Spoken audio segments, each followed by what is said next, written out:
کے وقت کسی کی والدہ نے فوت وقت کلمہ پڑھ لیا تو دوسرا نے کہا کہ اب تو اللہ تعالیٰ بھی معاذ اللہ اس کو جنت میں جانے سے نہیں روک سکتا کیونکہ کلمہ پڑھ لیا، کیا حکم شرع ہوگا؟ دیکھیں، والدہ نے کلمہ پڑھا، وہ جنت میں جائیں گی نہیں جائیں گی وہ الگ مسئلہ ہے۔ جس نے یہ جملہ کہا کہ اب تو اللہ بھی نہیں روک سکتا، یہ دائرہ اسلام سے خارج ہو گیا اور اسے تجدید ایمان اور تجدید نکاح کی ضرورت ہے اور کرنی پڑے گی۔ نہیں کریں گے تو پھر یہ اس کا آخرت میں ٹھکانہ بہت برا ہوگا۔ اور اگر آپ سب کے سامنے اعلانیہ کیا اور اس کو کہا کہ آپ تجدید ایمان تجدید نکاح کریں اور نہ مانیں تو ایسے شخص کا سوشل بیک آؤٹ کرنا ضروری ہوتا ہے کہ اسے اپنے سے دور کر دیں، نہ اس کو شادی غمی میں بلائیں نہ اس کی شادی غمی میں جائیں جب تک توبہ نہ کر لیں۔ جب اس طرح کے کفریات کو ہم معمولی سمجھ کے نظر انداز کرتے ہیں تو گویا کہ ہم خود اپنے اس پازیٹیو رویے سے کسی کو کفر کے اوپر استقامت دلوا دیتے ہیں، اسے مضبوط کر دیتے ہیں، اللہ اس کے رسول کی اہمیت خود ان کے قلوب سے نکال دیتے ہیں، تو ہم بھی برابر کے جرم میں شریک کہلائیں گے۔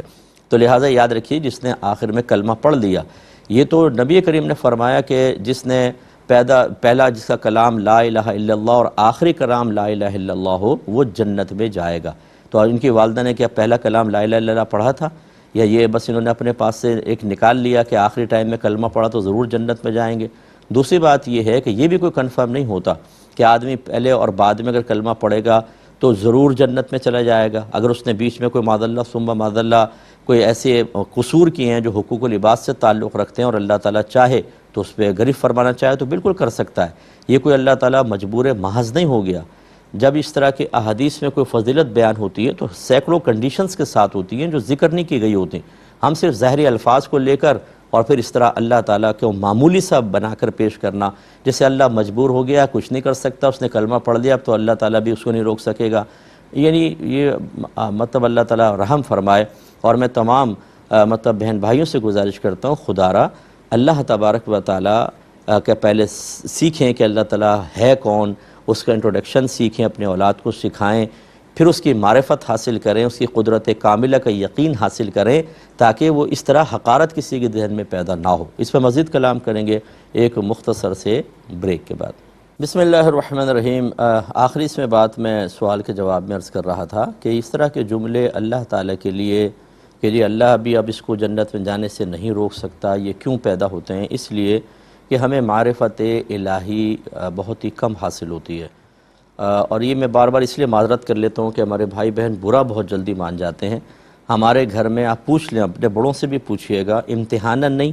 ویسے ہی معلومات حاصل کرنے کے لیے کہ اللہ کسے کہتے ہیں، ایک جامع مانع بالکل پرفیکٹ اللہ تعالیٰ کا انٹروڈکشن کروائیں، نہیں کروا سکتے۔ وجہ کیا ہے؟ معرفت الہی بالکل حاصل نہیں، نہ ذات کی نہ صفات کی۔ ذات کی معرفت تو خیر تامہ کسی کو حاصل ہی نہیں ہو سکتی ہے، اللہ تعالیٰ نے جس کو دینا چاہے وہ، لیکن صفات کے بارے میں تو آدمی جانے۔ ایسے اللہ تعالیٰ کی عظمت پر غور و تفکر کرنا، اس کی جو قدرت کے دلائل کائنات میں ہیں ان پر غور و تفکر کر کے اس سے اللہ تعالیٰ کی عظمت کا اندازہ کرنا، یا قرآن پڑھنا کہ بارہا اللہ تبارک و تعالیٰ نے کفار کو اسلام کی طرف مائل کرنے کے لیے اپنے احسانات یاد دلائے ہیں۔ کبھی اللہ نے فرمایا کہ تم نے نہیں دیکھا کہ کیسے اللہ نے دن کو رات میں، رات کو دن کے اندر داخل فرمایا، آسمان بنائے، زمین کو کیسے بچھایا، وہ جب مردہ زمین ہوتی ہے بارش برساتا ہے کیسے وہ سرسبز ہو جاتی ہے۔ یعنی ان دلائل پر غور کرنے کا حکم دیا ہے تاکہ اللہ کی عظمت دل میں آئے اور وہ اس کو حقیر نہ سمجھیں۔ جب اللہ تعالیٰ کی دل میں عظمت پیدا ہوتی ہے، اسے حقیر نہیں سمجھتے، تو پھر جس کی تعظیم ہمارے قلب میں ہوتی ہے ہم اس کی اطاعت کی طرف خوشی کے ساتھ آتے ہیں، رغبت کے ساتھ آتے ہیں۔ اب ہم نے گھر میں اللہ کا ذکر ہی کرنا چھوڑ دیا، بس اللہ میں یاد آتا ہے جب ہمیں کوئی چیز مانگنی ہوتی ہے، اپنا مطلب حل کرنا ہوتا ہے، مصیبت سے دور ہونا ہوتا ہے تو اللہ بہت اچھا یاد آتا ہے۔ جب خوشی کے اندر ہوتے ہیں، دیگر معاملات میں ہوتے ہیں تو کون اللہ کی معرفت حاصل کرے؟ ہمارے ہاں اکثر جو ہے وہ گھروں کے اندر